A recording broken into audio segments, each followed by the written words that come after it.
It's fun to think back, like when I went to my first Photonics West, I didn't know anyone. And Tony was just like passionate about introducing me to everyone that he was friends with. And these are all, professors and industry people and everything. So that kind of immersion early on through SPIE is one of the reasons I was able to get the lay of the land. Well, at some point we have to tell the story of how you passed that on, David, right? My first Photonics West, you did that for me. And I think I told you this recently, but the way I remember it is Bruce Stromberg was in the middle of an auditorium and there was multiple rings of people around him. And then you took me and said, walk behind me. And then you parted the rings and brought me like Moses Stromberg in front of everybody and introduced me to him. And then that, of course, was the start of me getting to know him in a postdoc. And here we are.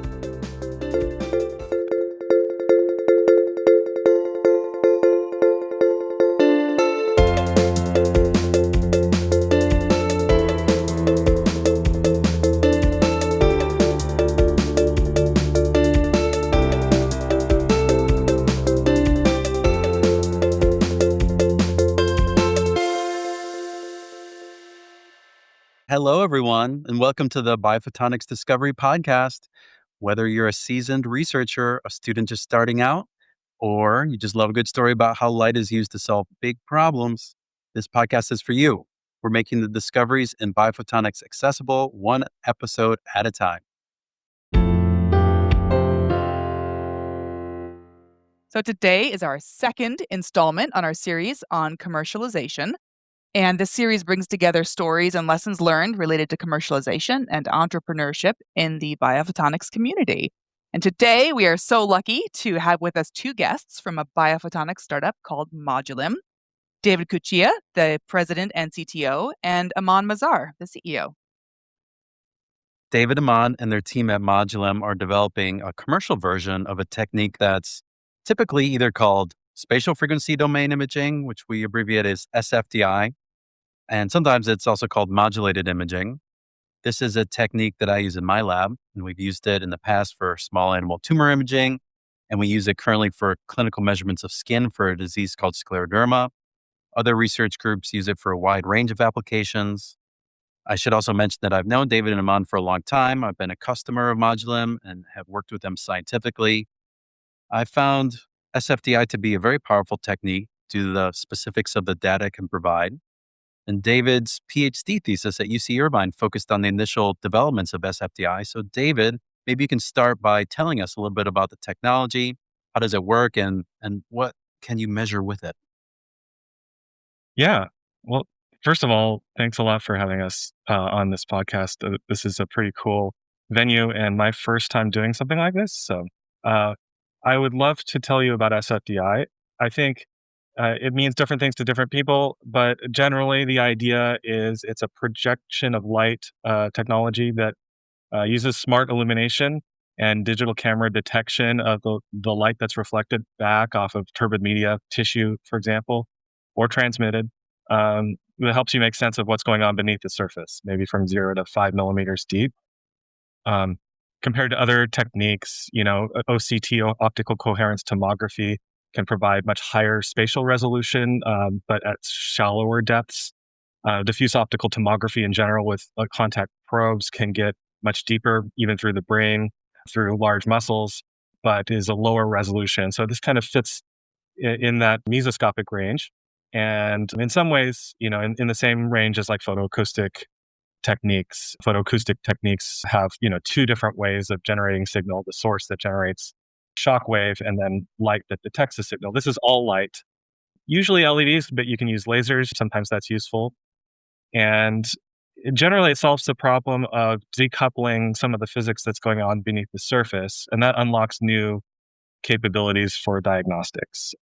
In short, like the physics is that tissue is blurry. And so when you send a light beam into tissue, it doesn't go straight. As you probably know, when you send a red laser pointer through your finger, it turns out as a blob on the other side. And that's because of diffuse light scattering. And in order to be more quantitative about constituents inside the tissue, what is absorbing the light, you might think to use spectroscopy techniques to send light of different colors, look at the peaks and valleys, just like you would in a cuvette in the biochemistry lab. And that is possible, but a confounding factor is the path length of the light that the light travels. You might be familiar with Beer's law in spectroscopy in the lab, where the absorbance is the extinction coefficient times the concentration times the path length. That last path length factor is kind of the X factor for turbid tissues. And so SFDI is one of many techniques that have evolved in our photonics community to quantify that path length and essentially separate optical scattering and optical absorption techniques. Amaan and I came out of the Tromberg lab where we were developing contact-based probes for called DOSI, or diffuse optical spectroscopy and imaging. And typically there they would have some time modulation of light to just decouple the absorption and scattering. Essentially, we instead use spatial modulation or periodic illumination. So we blanket the tissue with some sort of periodized light or structured light, look at the diffuse component of what's reflected back, and then through some techniques kind of assess what the demodulation or the blurring out factor is of the tissue. And from that, you can kind of jump off to get quantitative absorption, quantitative scattering, and each of those have their own implications for quantifying hemoglobin constituents, oxy and deoxy to get oxygenation, or the scattering itself is interesting in small animal imaging for looking at fast brain signals, to diagnostic methods to assess burn injuries. So there's a lot of different things you can do when you're modulating the light and looking quantitatively at what reflects back. And we focus on a variety of things over the years, and Modulim's focus more on clinical application toward diabetes, but there's many different possible avenues you can take the technique. That's great. Thank you. Just to jump back to halfway through, you mentioned Beer's law, and I just had to share this anecdote that one of the top referral terms from Google to the SPIE digital library is Beer's law. And you can imagine the disappointment that so many people have when they find out what it really is. That's great. So we've got the baseline now, David. Thanks for that. So let's go back to the origins of the company, Modulim. So at what point did you decide that SFDI needed to be its own thing and should be a startup company? That's a great question. I'd say in graduate school, I was really lucky to have the mentorship I did from Bruce Tromberg and Anthony Durkin at the Beckman Laser Institute at UC Irvine, and directly the mentorship of Fred Bevilacqua, who was my postdoc mentor in undergrad and graduate school there. And from the very beginning, I was immersed in a culture that was all about solving real problems. It was a cool place where you could, develop a new idea and the next day be testing it out with proper approvals, of course, in the biochemistry lab, in the histology lab, in the animal lab, and in a clinic that was literally next door. So we had a very much vertically oriented setup there, and I knew that with light, because of my training, that you could be sensitive to a lot of different kinds of diseases, and you could use light for therapy as well. So I was kind of swimming in all of the different applications. And when we essentially ideated this technology using old, slide projectors to blanket the tissue or a phantom for validation, we knew that once we had a map of absorption, we could kind of use that for various things. And we early on filed a patent around the idea for the university. And Tony Durkin was really leading that charge for us. He had come from industry. He had really thought through, a variety of applications for the diagnostic side. And so we knew it might be useful for burns, for acute wound assessment, surgical guidance, chronic wound assessment, small animal guidance to help kind of improve the statistics of what people were doing to learn about cancer and chemotherapeutic agents. Instead of having to sacrifice animals at different time points, you could follow the same animal over time and have better controls and statistical power. And so we knew there was a lot of different directions, even for vision systems and fog and consumer kinds of things that people were digitizing light for movie renderings and Avatar and all of that. So we wrote a lot of those ideas down early on. When I was nearing the end of my grad school and presenting my work at conferences, one of the conferences resulted in a conversation with a company who was interested in our technique for fluorescence. And they approached me and at the conference and then followed up. And they were interested to license the technology for their field of use. And UCI was pretty proactive in consulting with the inventors of the technique on, what their thoughts about this was. And this is kind of, it forced a conversation of, what do we want to do? Because we knew there were a lot of different applications, and we thought we had a lot of expertise to carry the applications forward into the next steps. So there was this one time I remember being in Bruce Tromberg's lab. He'd become the director in the Beckman Laser Institute, and we're all sitting around talking about what to do. And I said, there's this thing on the table. I know we might have some other fields of use we want to pursue. How do we want to respond to our OTA, our tech transfer office? And I think, I forget if it was Bruce or Tony, but they said, David, we're professors. What do you want to do?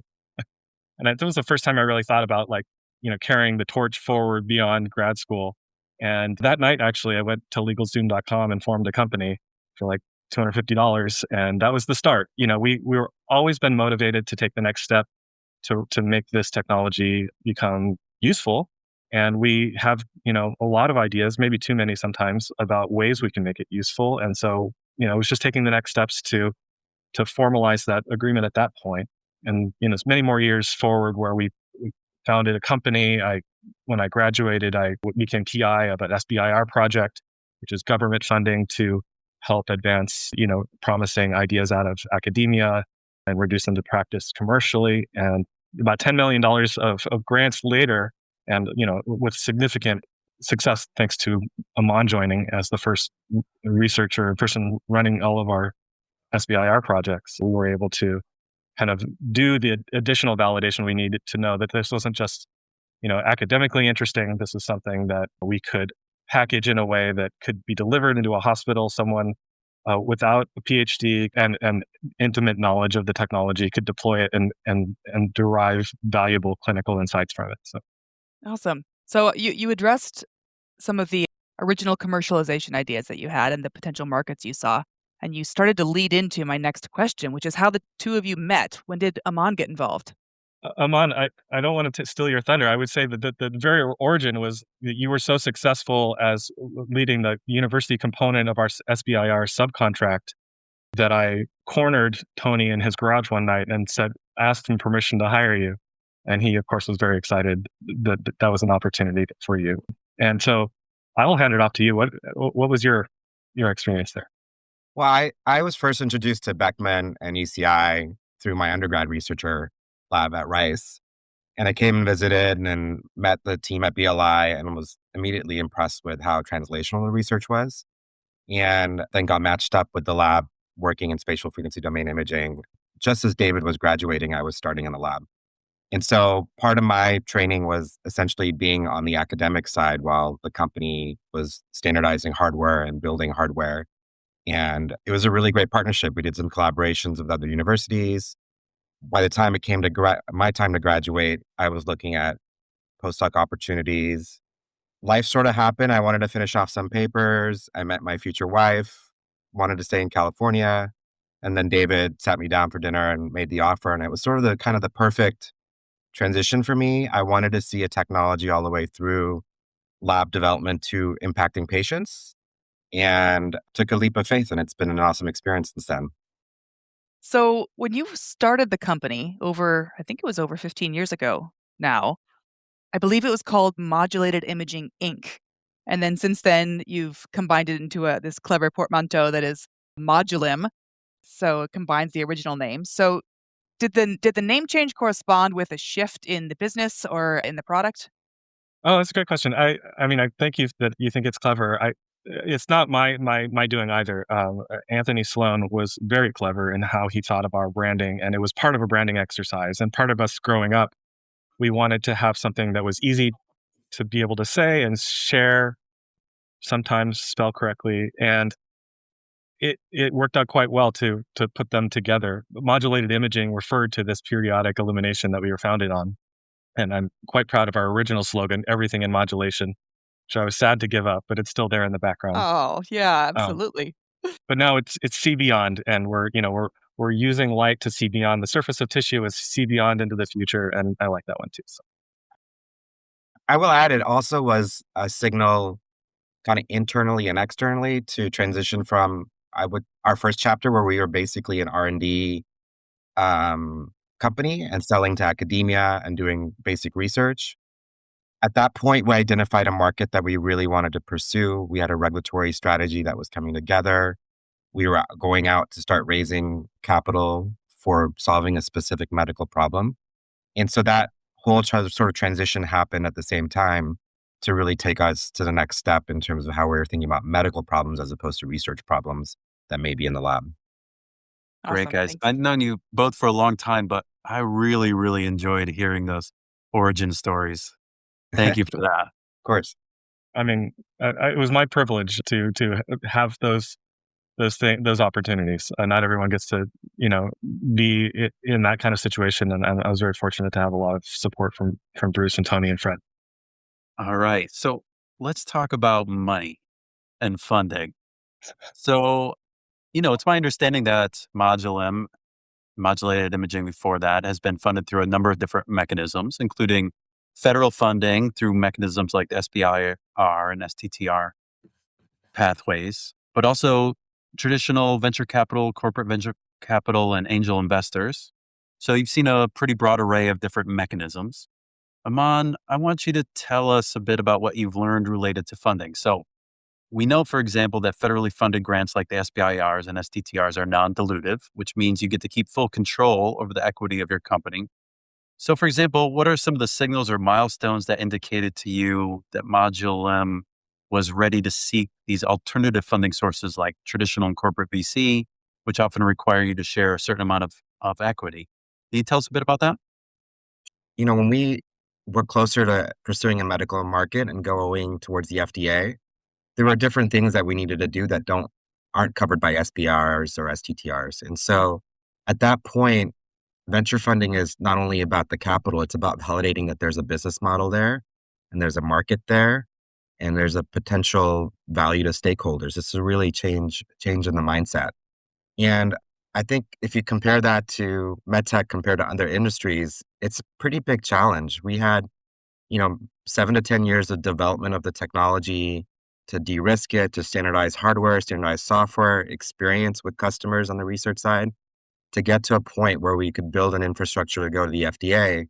And right when we were at that point is when, the company started raising money and asking for the validating the business model.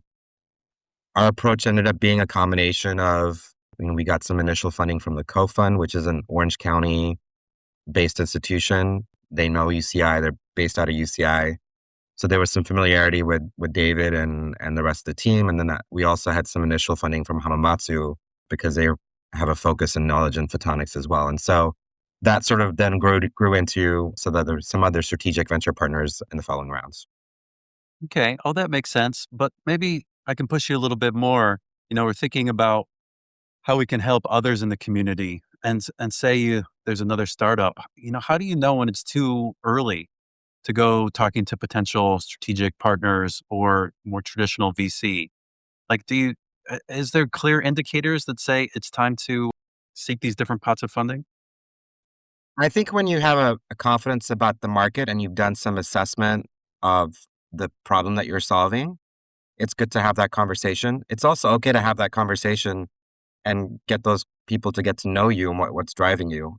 Sometimes Mm, these deals take months, sometimes they take a couple years. And so I think having those conversations and getting experience on the problem you're trying to solve are sort of the tells. And eventually the check coming in is the right time, right?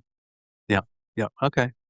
I will David, add, you want? I did a lot of the original kind of storytelling around the technology and fundraising, and going into it, maybe naively, I thought that the fact that we had a platform technology that had so many different market opportunities would really be attractive to a certain percentage of VCs that would be out there. And what I found in practice, based on at least my best attempt to talk to as many people as I could, was that the more concrete and narrow our business plan and execution plan was about how we were going to basically make money in a short amount of time was really what it took to get, the follow-up diligence meetings and that kind of thing with investors. So it was always beneficial that we had what we thought a broad patent portfolio or broad use. But it was that very first, execution plan of getting a beachhead market, how you're going to expand that, what the market potential for that specific type of diagnostic is. And so we kind of, from an hourglass perspective, had to kind of focus in to get that traction. But we also had to be able to paint the picture of how we were going to grow and expand the team and the market opportunities over time.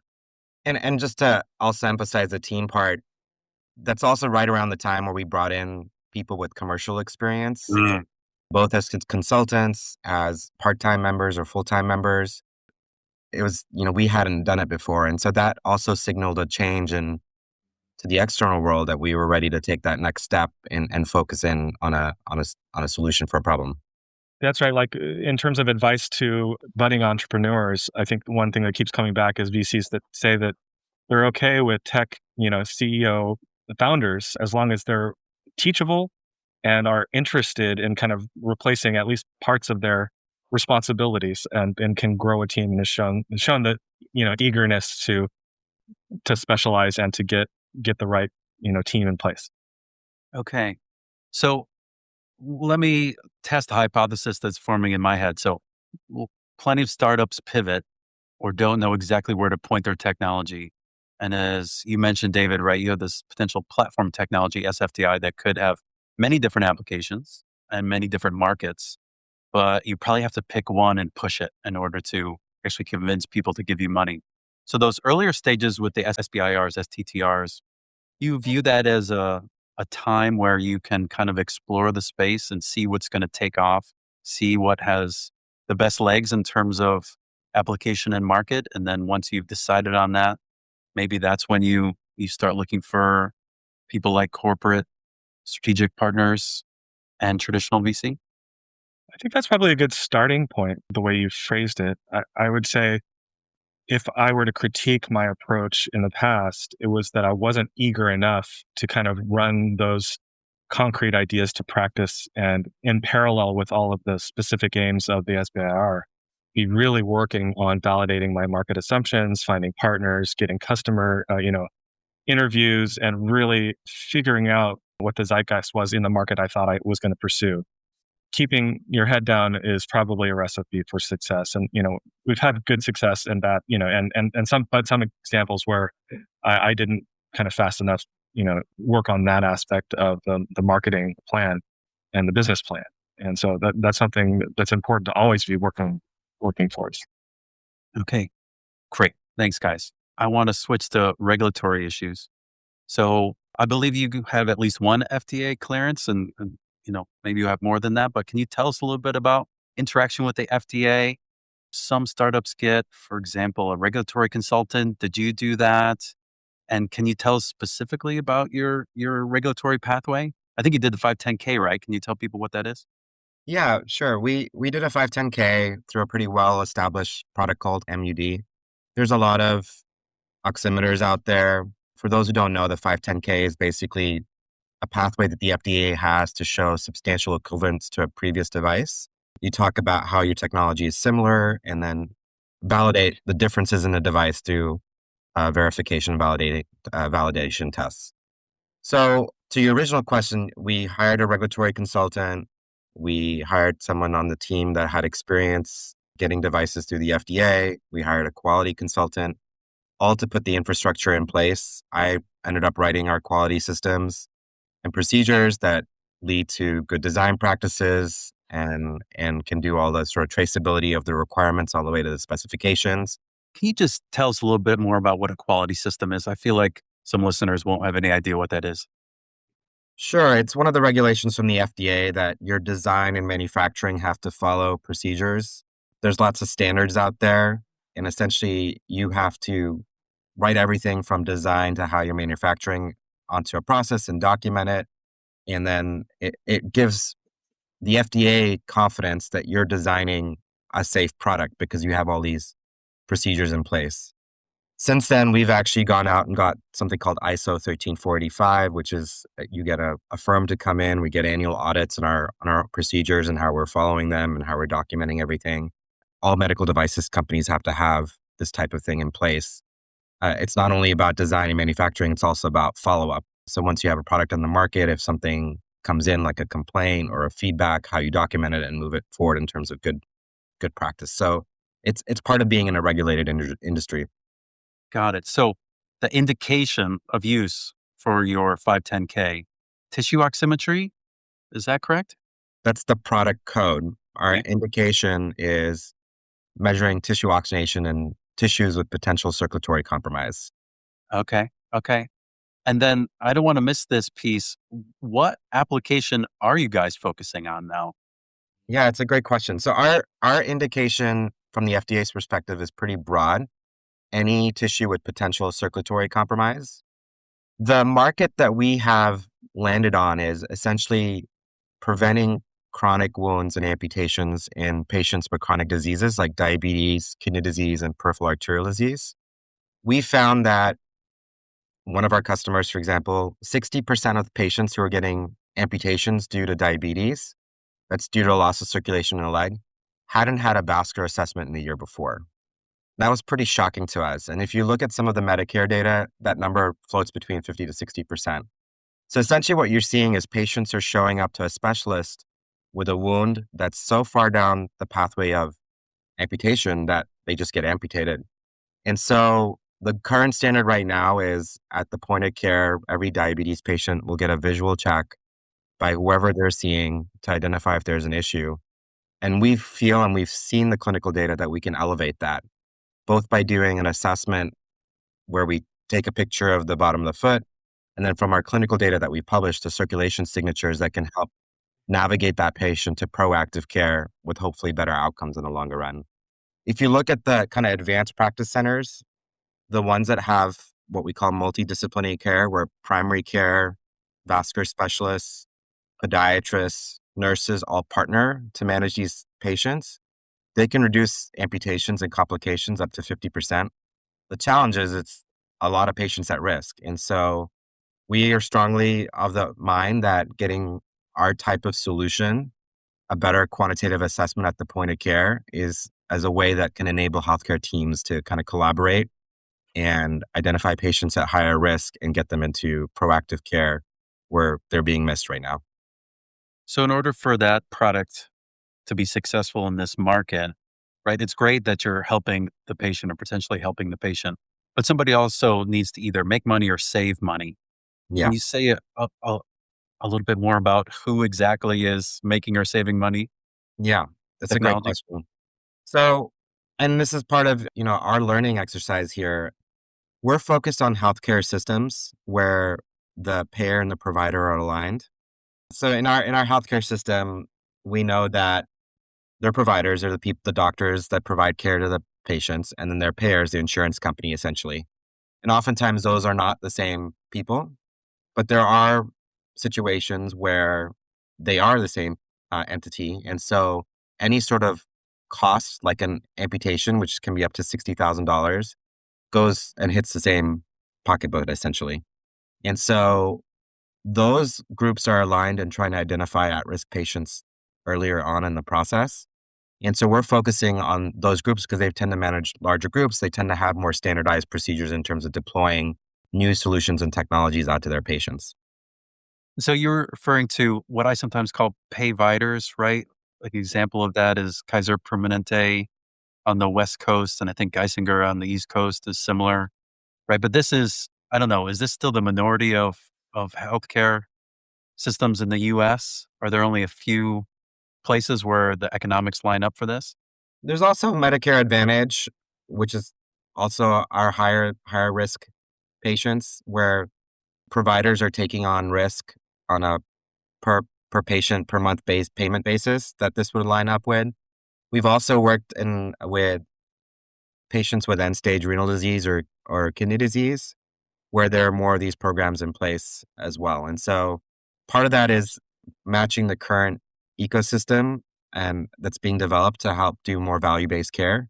it also sort of lines up with where we want to take the solution as a whole at the moment. That term you just used, value-based care. I've heard that before. I think it has kind of a specific meaning, but can you help me understand what it means? Yeah, it's basically just saying that you want to provide value to the patient as opposed to this kind of reimbursement treatment pathway. And so you get a capitated payment to manage a patient with a certain risk profile, like a total amount of dollars, and then you take on risk for keeping them healthy. It's an optimization system that incentivizes you to provide the best benefit to the patient for the least amount of dollars spent. I'm curious, one of the applications that you'd mentioned earlier was assessing burn depth. Have you seen any clinical adoption of your tool in that type of diagnosis or treatment? Well, I'll say we haven't pursued it commercially just yet, although we Okay. have been funded recently to develop it for commercial use, and that's from the military. Amaan and I did some formative research 4 or 5 years ago, at least on more than that, but on this technology for burns in animal models through an SBIR with the military, and had developed it quite far and got histologically validated results showing that our signals, particularly those for the scattering coefficient, correlated very strongly with the burn depth through a Vimentin stain, which is what was used there with Lillian Nanny's group at Vanderbilt.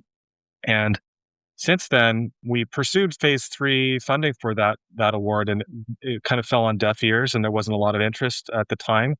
But in recent years, it looks like there's been some significant rethinking about the future of battlefield medicine, about the um, prospect that there won't be as much assumption that you can easily evacuate someone, especially with drone warfare, et cetera, and that they're now interested in essentially pushing technology further forward into the tent in the battlefield.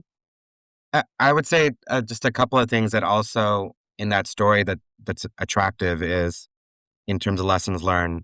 We built the initial research technology to standardize the hardware, and UC Irvine, bought a couple of those instruments. Tony Durkin's group in particular has done a lot of independent clinical publication and preclinical publication in the burn space. That data has been helpful to validate this technique and make it attractive for someone like the military who's trying to figure out what could actually work in this situation. And so I think it allows another broad theme of ours is to get SFDI out and being used by a lot of people. And so that initial strategy to be very collaborative with academia sort of paid off in that situation. I think the second thing for me is the thematic elements of how burn injuries are managed versus diabetes patients are very similar. When the patient initially presents itself with a wound or a situation, they're seen by the front lines, primary care, who have some training but aren't really experts in what they do. And how they're assessed is very subjective. And so bringing our technology as a way to do an objective measurement of the circulation, standardize how the data is captured, then having it available to be seen remotely, I think connects that healthcare system in a way that's been missing in a sort of broader sense. Great. And you've both been really forthcoming about the various lessons that you've learned throughout this process, and you've given us some great examples already. Are there any others that you'd like to share?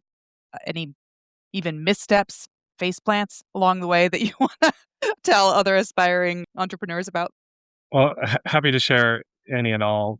I think for me, the one that stands out is a positive lesson learned through a painful experience of shame, which was when I had just bought a $5,000 projector for this new SFDI thing. We were going to finally go from like a Kodak slide projector to a digital projector, if you've ever heard of one of those, using this new PowerPoint technology. And we spent $5,000 on this thing, Panasonic one, because it was super high contrast, and we thought at the time we needed that, which we definitely did not. So this was I was an undergraduate in Bruce Stromberg's lab, and Bruce was already very busy with being director and leading his lab program.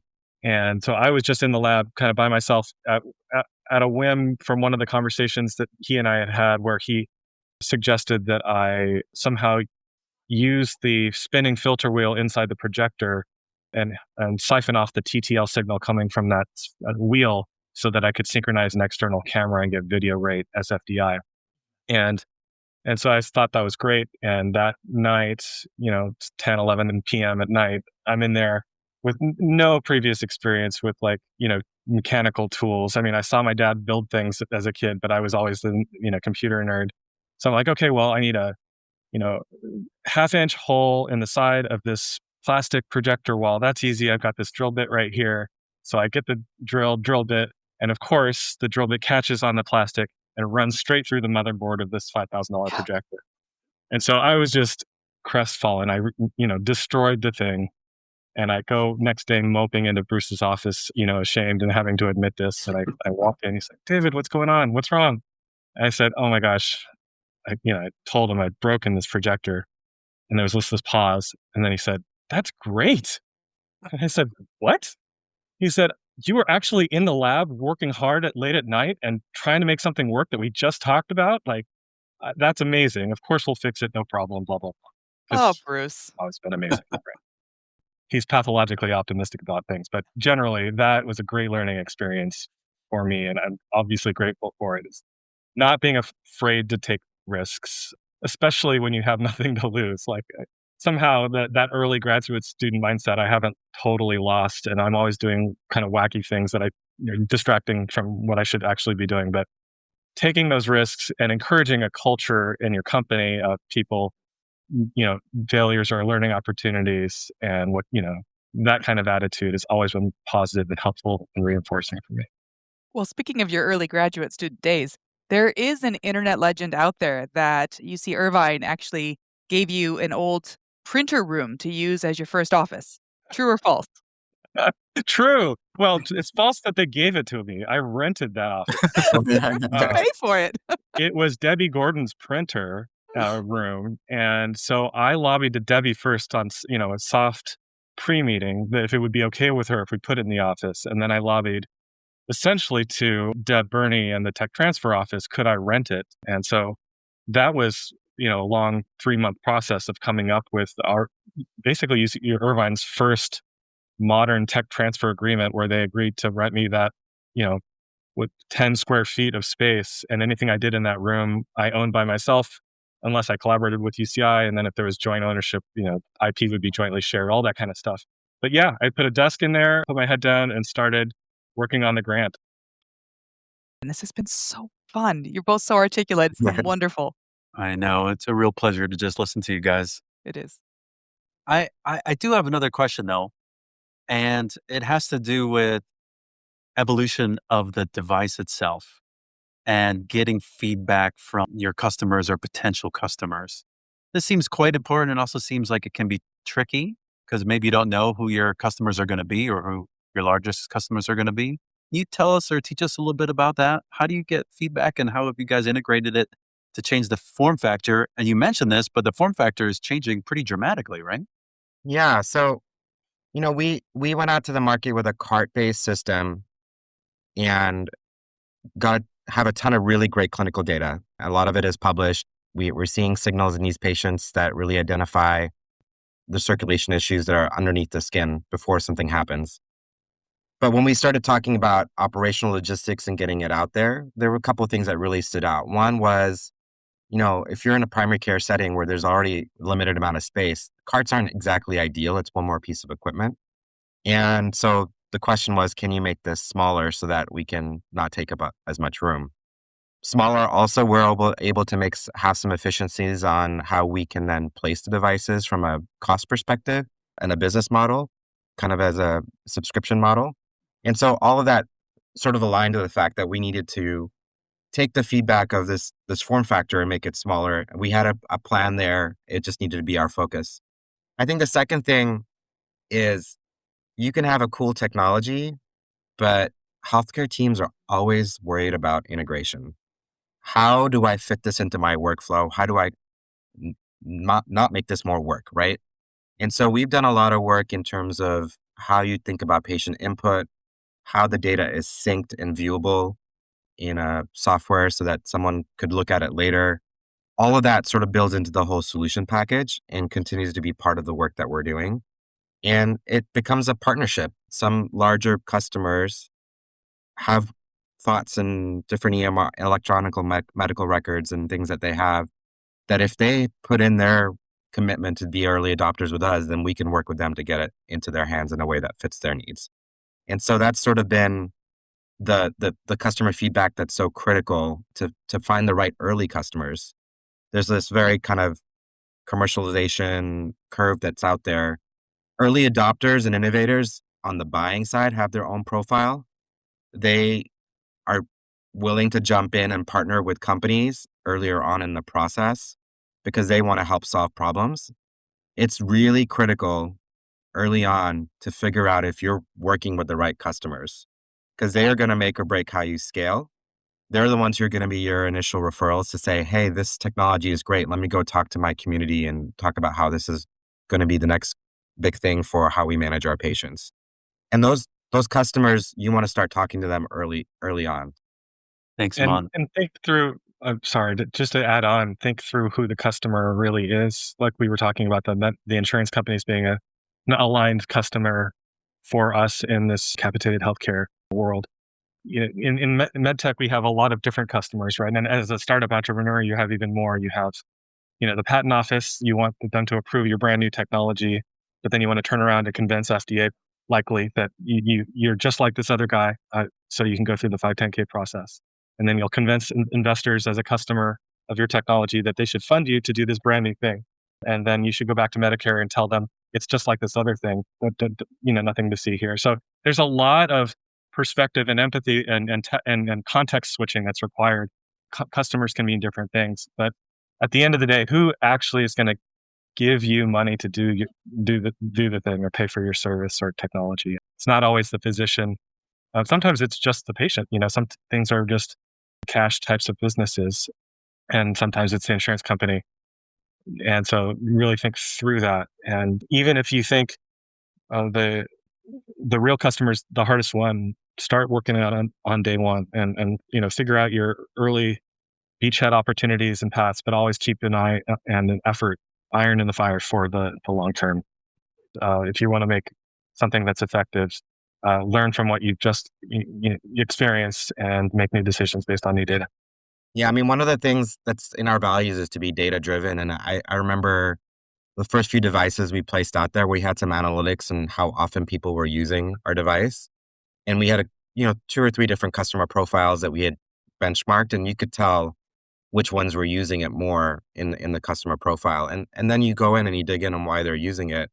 It falls into this kind of payvider space where you'd convinced clinical person who's thinking about programmatic deployment that this was something useful and they wanted to standardize something.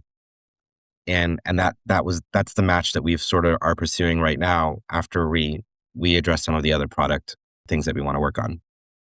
Fantastic, guys. Well, we covered a lot of ground. One last question for you all. Where can people learn more about Modulim and what you guys are doing? We have a website, www.modulim.com.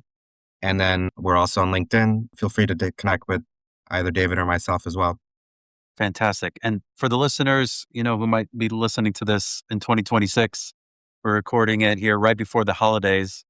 I want to wish you guys a great break and a great holiday. And you can't see Gwen, but she has a lot of holiday spirit right now. So much. I look like a Christmas tree barfed on me. Yeah. Anyway, thank you guys so much. It's been a real pleasure. Of course. Thank you. Happy holidays. Thanks for talking Thank with you. us. It's been a pleasure. Happy holidays, and thanks to all the people that have made our company successful. It's not just us here. Thanks, guys. Thank you. Take care.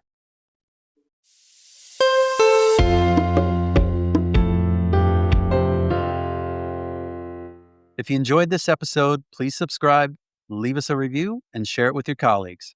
Your support helps us shine a light on the latest in biophotonics research. Stay curious, and we'll see you next time.